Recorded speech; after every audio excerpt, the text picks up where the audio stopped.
Em 1948, um homem é encontrado morto na praia de Summertown Park, Austrália. Quando a polícia começa a investigar, descobrem um caso com mais perguntas que respostas. Quem é o homem de Summertown? Por que ele tinha um pedaço de um livro de poesias com as palavras Taman Shud? Olá a todos, meu nome é Melissa e esse é o podcast Papo Criminal, onde juntos vamos papear sobre diversos casos do Brasil e do mundo. No episódio de hoje vamos trazer o caso do homem de Summertown, ou o caso Taman Shud, eu acho que é assim que fala porque é persa. Um caso de um homem misterioso encontrado morto em uma praia na Austrália. Para relembrá-los, hoje, mais tarde, vai ter todas as fotos e vídeos referentes a esse caso lá no Instagram do podcast, @papocriminal. Além disso, vou sempre avisar que tem episódio novo e vou trazer alguns outros conteúdos como dicas de filmes, séries e livros com a temática True Crime. Antes da gente iniciar, um recadinho para vocês. Para quem tem TikTok, já vai seguir o perfil do podcast por lá, @papo.criminal, que eu vou começar a trazer vídeos também por lá e às vezes postar no Instagram também, mas por enquanto eu vou começar a trazer mais vídeos por lá e só um ou outro vou trazer pro Instagram. Então, vão seguir por lá, galera. Vão apoiar o podcast tanto aqui, tanto no Instagram, tanto no TikTok. Que eu agradeço muito o apoio de vocês. A gente tá criando uma, vamos dizer assim, uma mini comunidade por enquanto de ouvintes. Eu tô adorando todo esse apoio, de verdade. Então, já vão seguir lá que eu já tô gravando alguns vídeos e provavelmente semana que vem ou na próxima já vai começar a sair alguns vídeos lá. Então, já vai lá seguir pra não perder nada, hein, galera? Dito isso, vamos ao caso. Às 19 horas do dia 30 de novembro de 1948, John Ben Lyons e sua esposa estavam dando um passeio noturno em Summertown Beach, um pequeno resort à beira-mar nos arredores de Adelaide, Austrália. Eles notaram um homem deitado contra um paredão a cerca de 18 metros deles, com as pernas cruzadas na frente. Ele ergueu o braço direito fracamente antes de deixá-lo cair de volta no chão. O casal presumiu que fosse apenas uma tentativa de fumar um cigarro e que o homem estava bêbado, e continuaram seu caminho. Por volta das 7h30, outro casal, caminhando ao longo do paredão, viu um homem em uma posição semelhante. Dessa vez, os dois notaram que o homem não estava se mexendo, apesar dos mosquitos no seu rosto. O homem brincou dizendo que ele deveria estar morto por estar ignorando os insetos, mas o casal também presumiu que ele estava simplesmente embriagado e seguiu em frente. Na manhã de 1º de dezembro de 1948, o corpo foi encontrado na praia de Summertown. John Lyons, o mesmo homem que vira o corpo durante um passeio noturno com sua esposa, o primeiro citado aqui, ele voltou à praia na manhã seguinte para o mergulho. Ele se encontrou com um amigo depois de nadar por volta das 6h30 da manhã, e eles notaram um grupo de pessoas a cavalo perto do paredão onde o corpo estivera na noite anterior. Aproximando-se do grupo para investigar mais, o Lyons percebeu que algo estava errado quando viu um corpo na mesma posição da noite anterior. Ele imediatamente chamou a polícia. O homem estava encostado no quebra-mar, caindo para frente, com um cigarro fumado pela metade no colarinho direito e um não aceso acima da orelha. Ele estava bem vestido, um terno com sapatos brilhantes, uma roupa bem estranha para uma praia em um dia de verão. Não havia sinal de violência ou de luta. O homem não carregava nenhum tipo de identificação e, de acordo com o patologista Sir John Burton Cleland, o homem, de aparência britânica, teria entre 40 e 45 anos de idade, estando em perfeitas condições físicas. Ele media 1,80 de altura, com olhos castanhos claros, cabelo claro de coloração ruiva e ligeiramente grisalho em torno das têmporas, ombros largos, cintura estreita, mãos e unhas sem sinal de trabalho manual. Uma coisa interessante é que em 1959, uma terceira testemunha se apresentou para compartilhar uma história nunca antes revelada. Ele estava na praia nas primeiras horas da manhã e viu um homem carregando outro homem inconsciente sobre o ombro, indo em direção ao local do Summertown, onde o homem foi encontrado. Como estava escuro, ele não conseguiu descrever nenhum dos homens e não se sabe se isso tinha alguma coisa a ver com o caso. Como nenhuma das outras testemunhas viu o rosto do homem deitado na praia à noite, é possível, sim, que ele fosse um homem diferente, e o corpo do homem de Somertown foi realmente carregado para a praia muito mais tarde naquela noite. Não havia sinais de convulsões ou vômitos no local, resultados comuns de envenenamento, então parece plausível que o homem tivesse morrido em outro lugar e sido carregado para a praia. A polícia assumiu imediatamente que o homem tinha simplesmente morrido de causas naturais enquanto dava um passeio na praia ou se suicidado. Quando nenhum relato de pessoas desaparecidas correspondia ao corpo encontrado, eles foram forçados a investigar mais o assunto. Cada pista que encontraram apenas levou a mais perguntas. O corpo foi levado de ambulância ao Hospital Royal Adelaide. O Dr. John Barclay Bennett examinou o corpo. Ele proclamou que a hora da morte não seria anterior às 2 da manhã, com base no estágio de rigor mortis. Mas essa hora da morte já foi questionada porque o veneno afeta o processo de rigor mortis, se esse homem tivesse sido envenenado, né? E o seu relatório listou a causa da morte como insuficiência cardíaca, possivelmente causada por envenenamento. Os itens em poder do homem também foram catalogados. Uma passagem de trem não utilizada de Adelaide para Henley Beach, uma passagem de ônibus de Adelaide para Gleneagles, ou Gleneagles, eu não sei muito bem como falar o nome dessa cidade, desse local, um pacote de chicletes Juicy Fruit, alguns fósforos Bryant e May, um pente de alumínio e um pacote de cigarros do Clube do Exército, contendo 7 cigarros de outra marca mais cara, chamada Quinzitas. O homem estava elegantemente vestido com um terno e sapatos sociais, como eu disse, mas as etiquetas dos fabricantes haviam sido cortadas de todas as roupas. Uma autópsia completa no dia seguinte revelou mais detalhes. Os músculos das pernas do homem foram observados durante a autópsia. Eles eram altos e tonificados, e seus pés estranhamente pontudos. Testemunhas especialistas sugeriram que ele costumava usar sapatos de salto alto e pontiagudos, talvez como dançarino de balé ou botas de montaria, ou sapatos sociais que eram bem pontiagudos assim, a ponto de apertar um pouco os dedos. Também foi notado que suas pupilas eram menores do que o normal. Seu baço tinha 3 vezes o tamanho normal e era firme. O fígado estava dilatado com sangue congestionado. Seu estômago continha mais sangue, junto com os restos de uma pasta. E essas observações fortaleceram a hipótese de envenenamento. Mas os testes de laboratório não revelaram vestígios de qualquer veneno conhecido. Inclusive, a pasta foi testada e deu negativo. O patologista responsável, John Dyer, ficou surpreso ao ver que nada foi encontrado.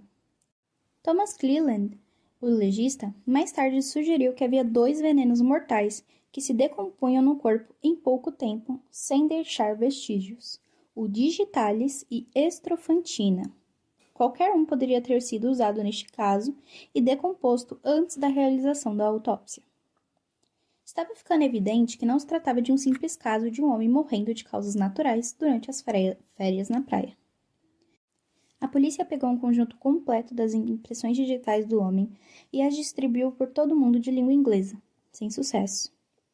Fotos foram publicadas em todos os jornais australianos e vários parentes de pessoas desaparecidas foram trazidos para identificar o corpo, mas ninguém identificou. Este homem não parecia existir em nenhum registro oficial, nem havia ninguém procurando por ele que estivesse disposto a se apresentar. Todas as ligações foram esgotadas.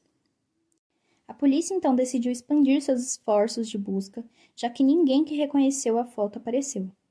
Como o homem não estava vestido para o clima ou para o local, eles presumiram que ele estivesse viajando.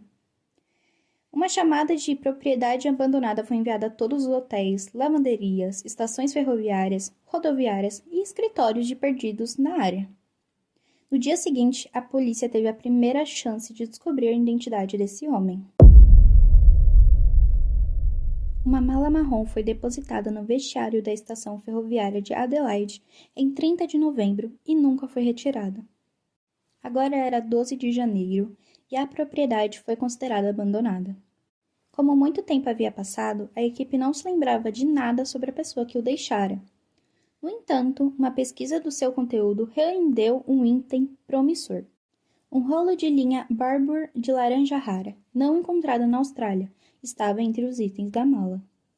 Este fio era uma combinação perfeita para o fio laranja usado para consertar o bolso da calça do homem desconhecido. Entre aquela combinação improvável e a bagagem deixada no dia anterior, à descoberta do corpo, parecia quase certo que essa mala pertencia ao homem de Somerton. Uma investigação mais aprofundada, entretanto, foi decepcionante. Uma etiqueta foi arrancada da mala para esconder sua origem. Etiquetas foram removidas de todas as peças de roupa, exceto 3. As marcas à esquerda traziam o nome T. Keane, mas uma busca não revelou nenhuma pessoa desaparecida com esse nome. A polícia concluiu que essas etiquetas foram deixadas ao saber que o nome do morto não era T. Keane e, portanto, não revelariam nada se fossem encontradas. Embora também tenha sido notado que eram as únicas etiquetas que não podiam ser removidas sem danificar as roupas. Também digno de nota, na mala estava um kit de estêncil que teria sido usado para estêncil de carga em navios mercantes, uma faca de mesa serrada, cartões de correios aéreo que indicavam que ele estava enviando comunicações para o exterior e um casaco com pontos de costura identificado como de origem americana. A descoberta da mala esclareceu alguns detalhes sobre o último dia do homem de Somerton. Ele deve ter ido à estação de trem e comprado a passagem para Henley Beach, que encontraram no seu bolso. Registros mostraram que os banhos públicos da estação foram fechados em 30 de novembro. O homem de Somerton deve ter perguntado onde ele poderia se refrescar. Foi informado que as instalações estavam fechadas e foi enviado para os banhos públicos a cerca de 800 metros de distância.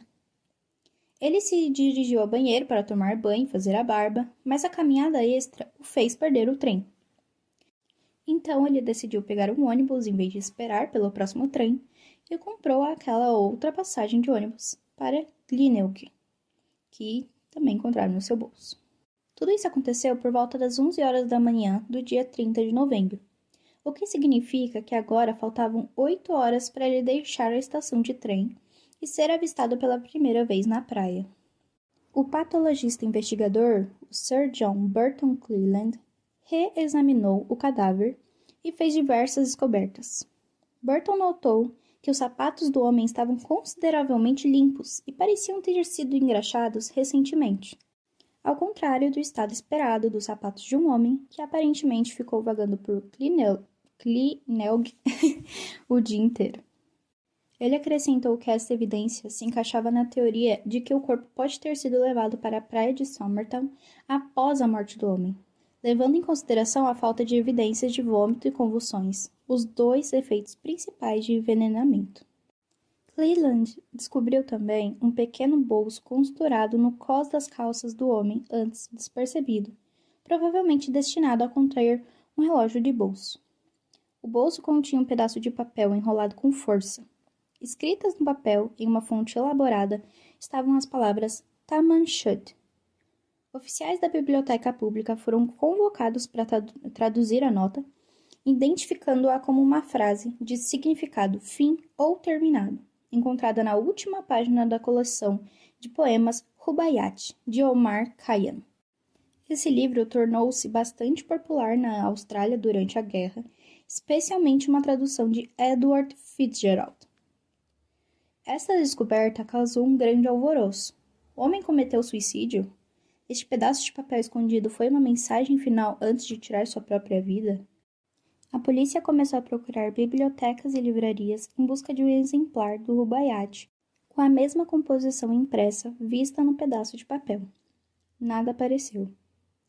A pesquisa foi ampliada para incluir editoras e, eventualmente, estendida para todo o mundo. Mas em 23 de julho de 1949, o livro foi finalmente encontrado. Um homem da cidade de Glenelg, um pouco ao norte de Somerton Beach, trouxe uma cópia do livro para a delegacia de polícia de Adelaide. A página final que continha a frase Tamanshud foi arrancada. A fonte combinava perfeitamente com um pedaço de papel do homem morto. O teste revelou que o pedaço de papel era compatível com o usado no livro. O homem de Glenelg explicou que logo depois que o corpo foi descoberto em dezembro do ano anterior, ele e seu cunhado foram dar uma volta no carro que ele mantinha estacionado perto de Somertown e eles encontraram uma cópia do Rubaiyat no banco de trás do carro, mas ambos presumiram silenciosamente que o outro havia deixado lá e jogaram no porta-luvas sem pensar duas vezes. Isso até que um noticiário mencionou a busca policial pelo livro que o homem percebeu que ele poderia estar segurando uma evidência muito importante para o caso. Nas costas do livro encontravam-se algumas anotações feitas fracamente com lápis. Após o exame ultravioleta, foi possível ler 5 linhas de letras maiúsculas, com a segunda delas riscada. As letras riscadas foram posteriormente consideradas significantes por sua similaridade com as da porta-linha, indicando provavelmente um erro e, mais além, uma possível prova de que as letras seriam um código. Inclusive, a foto dessas anotações vai estar lá no arroba do podcast, arroba Papo Criminal no Instagram, mais tarde, que vocês vão ver essa imagem dessas letras embaralhadas. Por isso que eu nem vou trazer muito aqui falando como elas são, porque são só letras embaralhadas mesmo, parece realmente um código. Mas enfim, um número de telefone que não constava no catálogo também foi encontrado nas costas do livro. O número pertencia a uma ex-enfermeira que morava na rua Moseley, em Glenelg, situada a 800 metros do local onde o corpo foi encontrado. A mulher declarou que, enquanto trabalhava no Royal North Shore Hospital, em Sydney, durante a Segunda Guerra, era dona de uma cópia do Rubaiyat, mas que em 1945, no Clifton Gardens Hotel, em Sydney, deu-a de presente a um tenente do exército chamado Alfred Boxall, que servia então na seção de transporte de água do exército da Austrália. De acordo com informações divulgadas pela mídia, a mulher afirmou que depois da guerra mudou-se para Melbourne e se casou. Tempos depois ela teria recebido uma carta de Boxall, mas respondeu-lhe que já havia casado. Ela acrescentou ainda que no final de 1948, um homem misterioso perguntara ao seu vizinho de porta informações sobre ela. Tendo como base o molde de gesso feito da cabeça até os ombros do cadáver, ela não foi capaz de identificá-lo como sendo Boxall. A polícia ainda assim acreditou que o morto fosse esse Boxall, até encontrá-lo vivo com sua cópia de Rubaiyat completa com o Tamanchud na última página. Boxall agora trabalhava no setor de manutenção do depósito de ônibus de Randwick, onde ele trabalhou antes da guerra, e não fazia ideia da ligação entre ele e o homem morto. Em junho de 1949, mais de 6 meses após a descoberta do homem desconhecido, o corpo já estava começando a se decompor. Foi escolhido um terreno seco para ajudar na preservação do corpo caso fosse necessária alguma exumação, e o homem de Somerton foi finalmente sepultado em 14 de junho de 1949, com uma pequena cerimônia, seu nome ainda desconhecido e sua morte não vingada. A urna foi lacrada com uma camada de concreto e, nas décadas seguintes, outros 2 corpos foram colocados nesta mesma sepultura. Flores foram encontradas intermitentemente no túmulo até 1978, embora ninguém jamais tenha visto quem as colocou lá. E agora uma reviravolta nesse caso, galera. Após mais de 70 anos do caso, um professor que dedicou décadas a resolver esse mistério afirma que descobriu a identidade do homem de Somerton. Derek Abbott, da Universidade de Adelaide, afirma que o corpo que foi encontrado em 1948 pertencia a Carl Charles Webb, um engenheiro, eletrotécnico e fabricante de instrumentos, nascido em Melbourne em 1905. Mas, infelizmente, pelo menos que eu tenha visto as notícias, até agora a polícia e o Departamento Forense do Sul da Austrália não confirmaram essas descobertas do Abbott.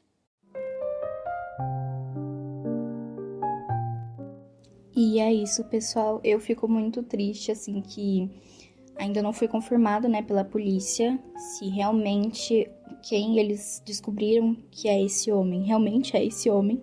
Aparentemente, né, pelo menos as pesquisas que eu fiz, eles ainda não afirmaram nada, mas pode ser que daqui a um tempo eles revejam esse caso e afirmam isso porque, aparentemente, pelas notícias, parece que toda essa revelação foi feita em 2022, então só fazem 2 anos, e como é um caso muito antigo, provavelmente a polícia tem alguns outros casos na frente, mas eu espero de verdade que, se realmente for esse homem, que eles, sabe, deem essa certeza e levem pra família o que aconteceu, pelo menos assim, é aqui que tá o corpo, sabe?